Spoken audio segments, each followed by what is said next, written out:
Welcome once again to M5's English language learning program, Let's Speak English.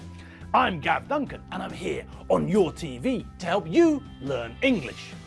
Now, are you sitting comfortably? Yes? Good!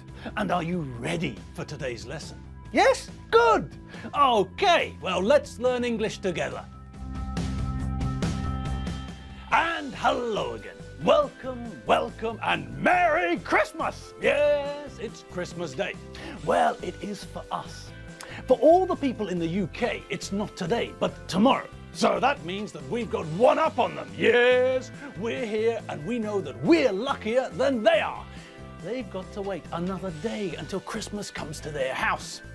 Well, actually, that's not 100% true. In Hungary, we celebrate Christmas in the afternoon or in the early evening, don't we? But in the UK, they start much earlier. If there are kids in the house, Christmas normally starts when the kids wake up. The kids in the family wake up excited because it's Christmas, and they know that they're going to get presents. So they run into their parents' bedroom as soon as they wake up and wake their parents up.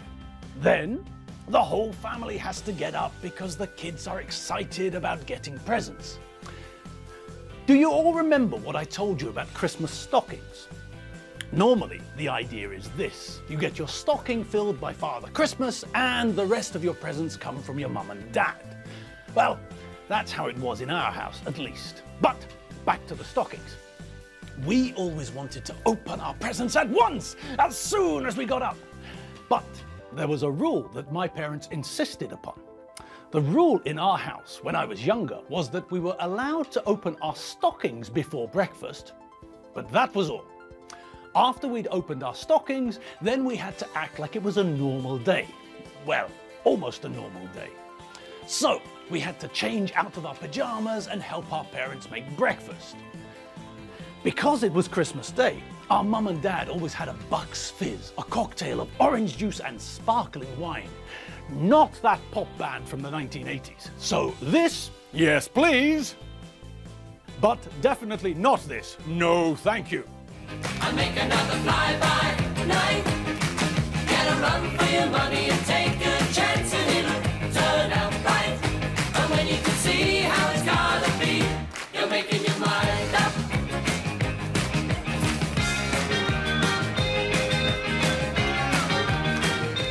Alright, so our parents had a cocktail and then, after we'd had breakfast and tidied all the dishes away, then and only then were we allowed to go into the living room to start opening the presents under the tree.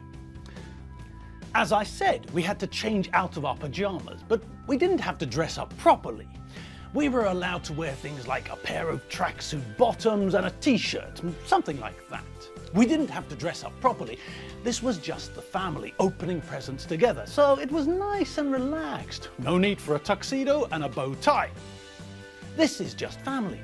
Casual is fine. And in my family, things were so relaxed that not even a pipe was compulsory. So, we opened our presents, we gave and received presents, and when all the presents had been opened, then it was time to start clearing up the mess of wrapping paper so that we could start preparing Christmas dinner. All right, now this obviously took a number of hours. Things had to be emptied, stuffed, cut, sliced, prepared, baked, boiled, and things like that. During the day, we ate various things which had been prepared earlier, biscuits and cakes and things like that. And one thing which we always had at Christmas were mince pies. Now, today I'd like to tell you about mince pies in a little bit more detail. I was always confused by the name, mince pies. I know the verb to mince. That's the verb to cut up food, especially meat, into very small pieces. Think about when you eat something like lasagna. The meat that we use when we're making lasagna has been minced. It's been cut into very small pieces. Perhaps you bought some meat at the butcher's and then used a meat mincer or grinder like this to turn the meat you bought into minced meat. Then again, it's possible that you just bought minced meat, meat that had already been minced, meat that had already been processed in a meat processing factory somewhere. Anyway, that's not important. The thing I'd like to explain about this is that there's a subtle difference but an important difference between mincemeat and minced meat. When we're talking about beef or pork or some other meat which has been cut into small pieces, we say minced meat.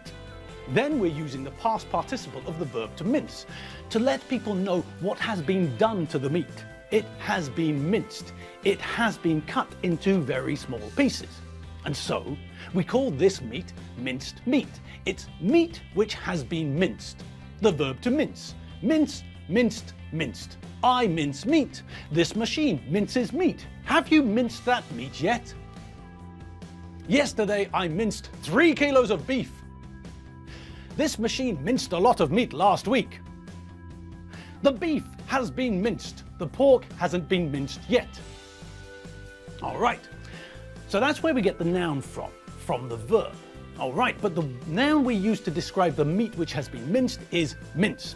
When people talk about minced meat, they normally call it mince.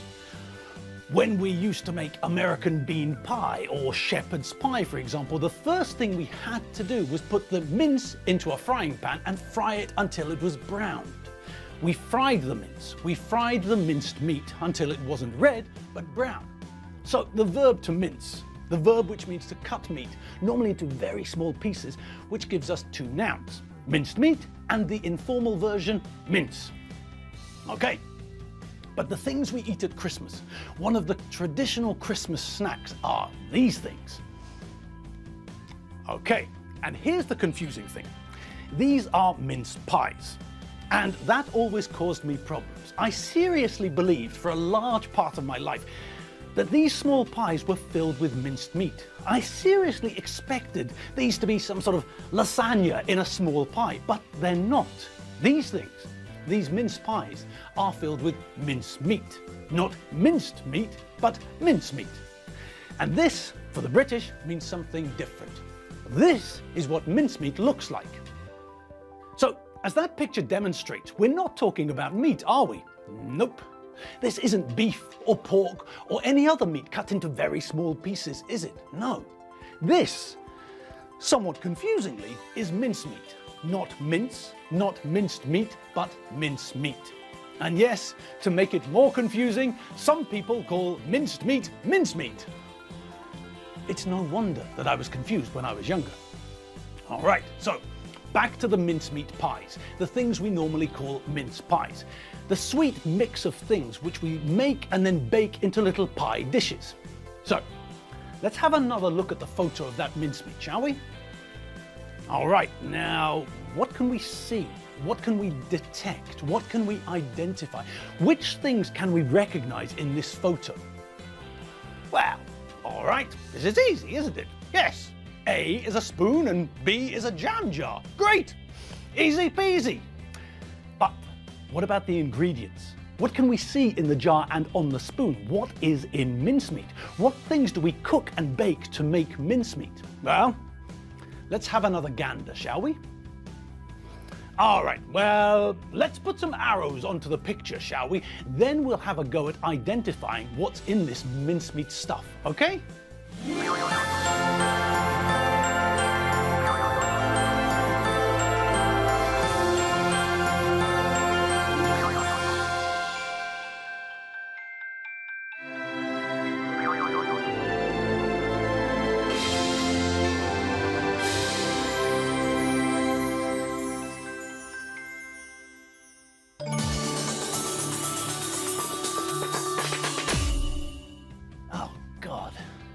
I don't know.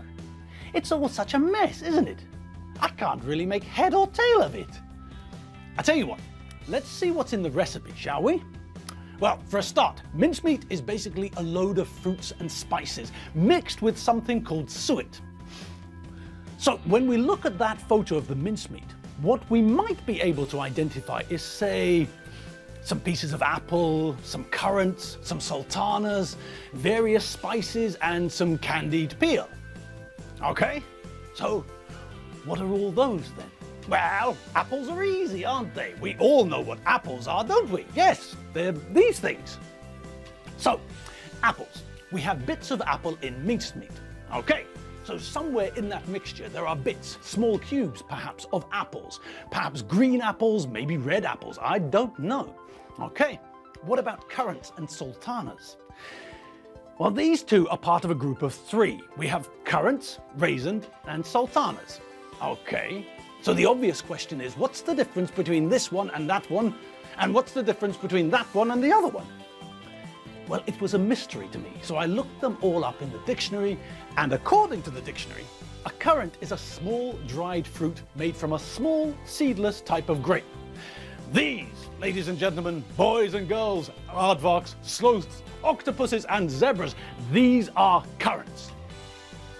Okay, now hold on to your socks. Raisins.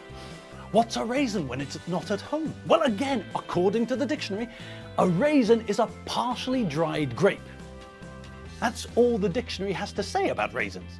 So, if you take a grape and dry it out, but not completely, no. Raisins are partially dried grapes. These aren't grapes which have been dried 100%. No. These raisins still have some moisture in them. They're not completely dried out, so raisins look like this. Now, has anyone noticed anything unusual here? Yes, that's right. I noticed it too. They look exactly the same, don't they?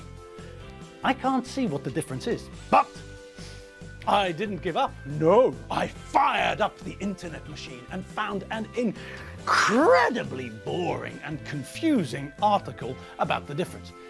Now, I'm not going to tell you what I read. That would just bore the socks off you. But what I am going to do is paraphrase what I read. I'm going to tell you what I read, but with different words to make it easier to understand. All right, essentially, according to the internet machine, all of these dried or partially dried fruits are raisins. That's the term for all of them, apparently. If it's a dried grape, it's a raisin. Boom. Within this group, we have currants, raisins, and sultanas. And they're all raisins. Magic! Confusion rules supreme! Sultanas are golden raisins. They're made from green, yellow, or white grapes, and they originally come from Turkey. Sultanas are sweeter and juicier than the other two. Another difference is that sultanas are dried using vegetable oil and acid. Don't ask me how. That's too complex for me to understand. I don't get that part. Raisins, and that means currants too, are dried naturally. And to top it all off, currants are also technically raisins, but they're smaller and not as sweet as most raisins. Great. So, what does all that mean? Well, it means that a lot of the stuff we can find in mincemeat is dried or partially dried grapes, that's all. And bits of apple. And, well, there's other stuff too. But it looks like we're out of time for today, so that means that you'll have to wait until tomorrow to find out about such wonderfully exotic ingredients as candied peel and that mysterious ingredient, suet. Okay, people, that's all for today. Tomorrow, we'll get stuck into the rest of the ingredients and then we'll have a look at the recipe. That way, if we can find all these strange ingredients, we might actually be able to make our own mince pies. Okay, it's Christmas, so have a very Merry Christmas. Be nice to each other, give each other presents, relax and have fun. Make sure that you don't eat too much. Remember, there are plenty of days for you to finish the food that's hiding in the fridge. Take your time and avoid indigestion. I'll see you all tomorrow and we'll have another bash at the mince pie idea. See you all tomorrow, people. See you later. Hope you get what you asked for. Hope everyone likes and appreciates what you bought them as presents. Merry Christmas. Enjoy your Christmas dinner and remember, take your time. There's enough food for you all. I'll see you all later. Have fun. Merry Christmas. www.mediaclick.hu. Bye.